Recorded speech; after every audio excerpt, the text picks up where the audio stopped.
Peristiwa-peristiwa sebelum kemerdekaan. 1. Pembentukan BPUPKI.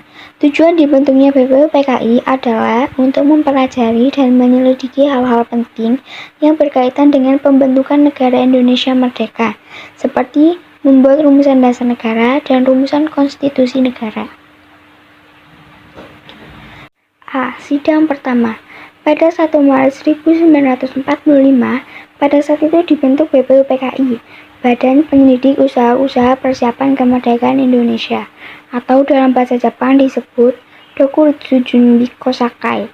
Badan ini diresmikan pada tanggal 29 April 1945 dan diketahui oleh Rajiman Weddiodiningrat.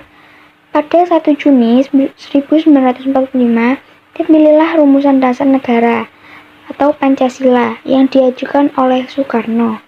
Sidang kedua pada tanggal 22 Juni 1945 dibentuklah panitia kecil beranggotakan 9 orang yang disebut dengan Panitia 9. Panitia 9 bertugas untuk mematangkan rumusan dasar negara. Panitia ini kemudian menghasilkan Piagam Jakarta atau Jakarta Charter. Pada 7 Agustus 1945, BPUPKI dibubarkan oleh pemerintah Jepang karena dianggap telah menyelesaikan tugasnya. Pembentukan PPKI. Tujuan dibentuknya PPKI adalah untuk mempersiapkan kemerdekaan Indonesia, seperti membahas hal praktis, mulai dari penetapan dasar negara hingga pembentukan lembaga negara.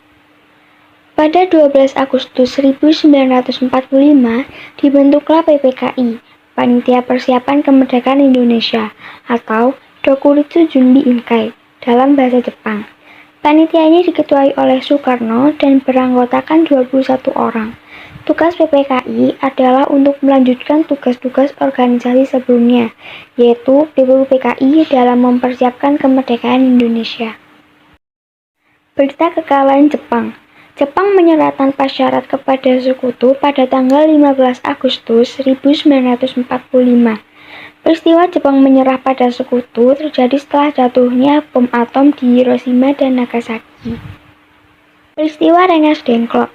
Soekarno dan Muhammad Hatta meminta para pemuda untuk sabar dalam mengumumkan proklamasi.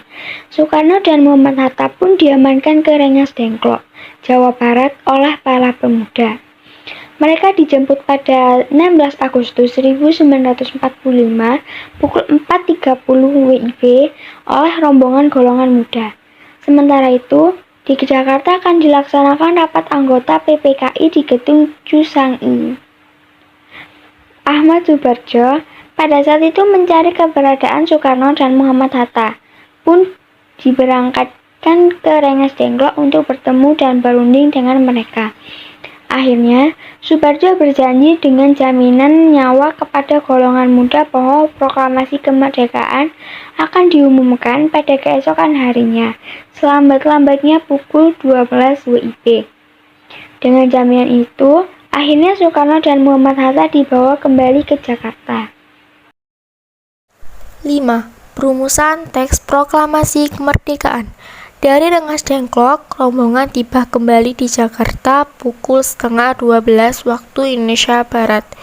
Mereka memutuskan untuk istirahat sebentar di rumah masing-masing. Sebelum merumuskan naskah proklamasi, Soekarno dan Muhammad Hatta menemui Mayor Jenderal Nishimura untuk menanyakan sikapnya mengenai proklamasi kemerdekaan. Sayangnya, tidak ada kesepakatan dalam pertemuan tersebut karena Jepang sudah menyerah kepada Sekutu, sehingga mereka tidak diperbolehkan untuk mengubah keadaan politik di Indonesia sampai kedatangan Sekutu. Akhirnya, Soekarno dan Muhammad Hatta memutuskan untuk melanjutkan pembuatan naskah proklamasi. Setelah itu, Soekarno dan Muhammad Hatta pergi ke rumah Laksamana Tadashi Maeda bersama Ahmad Subarjo.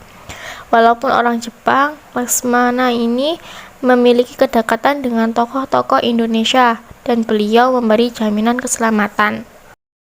Kata proklamasi adalah sumbangan pemikiran Soekarno. Kalimat pertama adalah sumbangan pemikiran Ahmad Subarjo, dan kalimat terakhir merupakan sumbangan pemikiran Hatta. Teks itu kemudian diberi saran dan sedikit perubahan oleh Soekarno, lalu diketik oleh Sayuti Malik. Terakhir, Soekarno memberi usulan bahwa naskah ini sebaiknya ditandatangani oleh Soekarno dan Hatta atas nama bangsa Indonesia. Pada pukul 4:30 waktu Indonesia Barat, konsep naskah proklamasi selesai disusun. 6. Pembacaan proklamasi. Detik-detik menuju proklamasi kemerdekaan Indonesia semakin dekat. Setelah disepakati, proklamasi akan dibacakan pada pukul 10 waktu Indonesia Barat di rumah Soekarno. Sementara itu, Muhammad Hatta berpesan kepada para pemuda yang bekerja di kantor Pers BM dia untuk memperbanyak naskah teks proklamasi dan menyiarkan ke seluruh dunia. 7. Upacara kemerdekaan. Pagi harinya di rumah Soekarno sudah dipadati oleh banyak orang. Sudarko Latif Hendraningrat menugaskan anak buahnya untuk berjaga-jaga di sekitar rumah Soekarno. Ia menunggu kedatangan Muhammad Hatta untuk membacakan naskah tersebut.